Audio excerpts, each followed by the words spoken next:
Hello foodies, ఎలా ఉన్నారు అందరూ? I'm Kavitha, I'm also foodie. ఇవాళ టేస్టీగా హెల్తీగా బ్రౌన్ రైస్తో ఇలా పులావ్ ప్రిపేర్ చేస్తున్నానండి.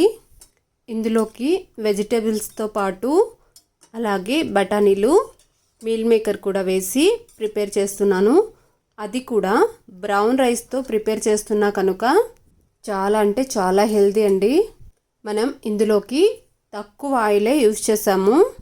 కరెక్ట్ కొలతలతో ఇలా ప్రిపేర్ చేస్తానండి. ఇంట్లో ఏ వెజిటేబుల్స్ లేనప్పుడు ఇలా ప్రిపేర్ చేసుకోవచ్చు. ఇందులోకి కర్రీ కూడా అవసరం లేదండి. టేస్ట్ కూడా చాలా బాగుంటుంది. ఈ రెసిపీ కోసం డీటెయిల్గా కింద ఉన్న ప్లే బటన్ని క్లిక్ చేసి చూడండి. అలాగే మీరు కూడా ప్రిపేర్ చేసి ఎలా వచ్చింది అనేది కామెంట్ చేయండి. నచ్చితే మాత్రం లైక్ అండ్ సబ్స్క్రైబ్.